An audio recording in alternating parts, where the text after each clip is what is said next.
The citizens of Alberta gave our Prime Minister 2 standing ovations in Calgary for this MOU. The only people who are divided on this are the Conservatives. Maybe we should tell that to the Liberal member for West Vancouver Sunshine Coast, the Liberal member for Vancouver Grenville, the Liberal member for Beaches East York, the Liberal member for Victoria, for Vancouver Quadra, South Surrey White Rock, Honoré Mercier, Fleetwood Port Kells, Laurier Ste. Marie, Coquitlam, Port Coquitlam, North Vancouver, Capilano. These are all the 11 Liberal MPs who have spoken out against the Prime Minister's deal, and instead of standing up to them, instead of standing up to the Leave It in the Ground Liberal caucus, he's backed down, put them back in charge, and blocked his own pipeline, Mr. Speaker. Pierre Poilievre decimates Mark Carney on the lack of clarity when it comes to the pipeline. Canada needs a pipeline to the Pacific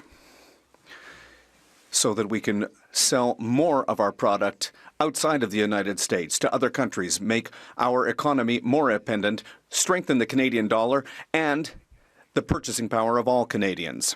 The Prime Minister has always been against, but now, last week, he did an about-face in Alberta.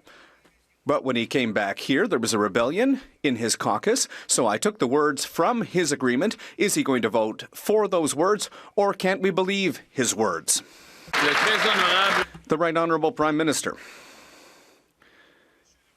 Mr. Speaker, the Memorandum of Understanding is not something that you can pick and choose from. The opposition leader chose a few words, but not all the words. He forgot the industrial carbon price, the strengthening of that price. He forgot the methane regulations. He forgot net zero 2050.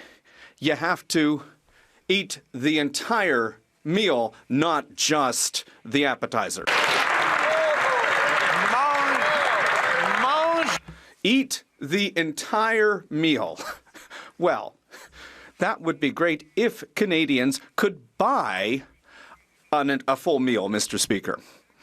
But he's talking about a carbon tax that continues to apply on equipment for farmers, on fertilizer, on those who deliver foods to our stores. And it's causing food inflation to the point that it now is going to cost $17,000 to feed a family of 4 for a year. Why not get rid of these taxes on groceries so that Canadians can feed their families? The Right Honourable Prime Minister. Mr. Speaker, there is no carbon tax on Canadian farms, which have emissions below 50 kilotons. The impact of the industrial carbon tax on the price of food in Canada, according to the Climate Institute, is about 0. The Honourable Leader of the Opposition. Mr. Speaker, Canada needs a pipeline to the Pacific to sell $30 billion of our energy overseas, outside of the U.S. market, making us more independent, self-reliant, our dollar, and therefore Canadians' purchasing power stronger.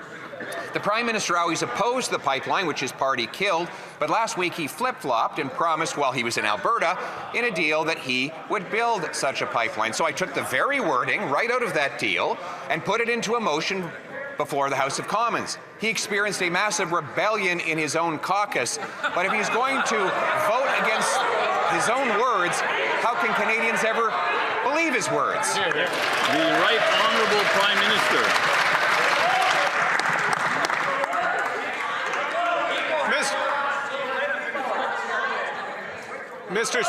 Mr.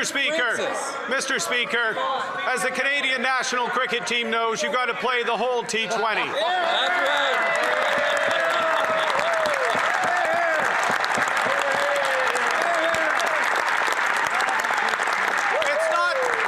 It's not just a couple of overs. It's not just the pipeline. It's not just pathways. It is a price on industrial price on carbon that goes to $130 effective. It is reductions in methane. It is net zero 2050. It is building Alberta strong, Canada strong, durable, sustainable, and... The Honourable Leader of the Opposition. I took the wording for the motion right out of his deal. And if he votes against the motion, he's voting against a pipeline to the Pacific. He's voting against overriding the discriminatory and anti-Canadian ban on shipping our energy abroad.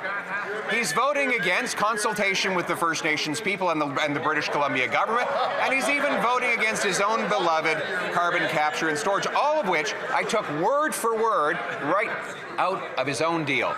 So if the Prime Minister is only in favor of a pipeline when he's in Alberta, but against when he's in BC and Ottawa, how can Canadians even keep track of where he stands on anything? The Right Honourable Prime Minister. Mr. Speaker, I would like to welcome the fact that to my hearing, for the first time ever in this House, the Leader of the Opposition has acknowledged the constitutional right of Indigenous people to full, free and fair consultation. For the first time, he's ever acknowledged the role of the provinces in the pipeline. But he hasn't acknowledged yet the need for an industrial carbon price or the reduction in methane, two things that the Premier of Alberta acknowledged, signed wholeheartedly as part of a complete meal. The Honourable Leader of the Opposition. Mr. Speaker, not only do we acknowledge the obligation to consult with our First Peoples, we put that right in the motion. It's there. It's right there. It's right there, Mark. It is. We put it right there so that he could vote for the words that he put in the agreement. But let's be honest, he never planned to honor the agreement. He whispered quietly to the Keep It in the Ground Liberal caucus, "Don't worry, there will never be a pipeline. We'll delay it until after the election, and then, God forbid, if we win," he says he would kill it altogether. Why can't he say one thing to all Canadians and champion the pipeline with us today? The Right Honourable Prime Minister. Mr. Speaker, the MOU between the Government of Canada and the Province of Alberta is about a pipeline. It is about carbon capture and storage. It is about interties with the clean electricity grid of British Columbia. It's about artificial intelligence data centers. It is about an industrial carbon price that works. It is about methane regulations that get methane down 75% so that we can have the lowest emission, low risk, lowest cost oil in the world and build this country. The Leader of the Opposition. We put the interties proposal right in the motion, right out of his deal. We put the carbon capture right in the motion, right out of his deal. We put the pipeline and the overriding of the oil shipping ban right in the motion. It came right out of the deal that he signed. So now it's clear that the only thing he really cares about is that it doesn't include an industrial carbon tax that will drive jobs out, drive grocery prices up. Why is it that he wants a carbon tax without a pipeline when what we really need is a pipeline without a carbon tax? The Right Honourable Prime Minister.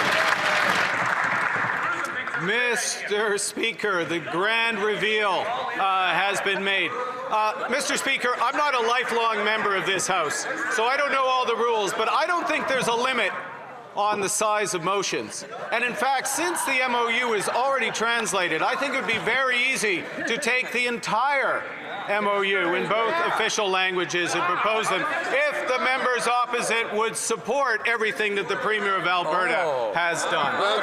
I've been saying this from the get-go. There are Trudeau Liberals who will not agree with this MOU, and therefore the Liberal Party will begin to fall apart. Anyway, I would like to know what you think down in the comment section below, and have a good one.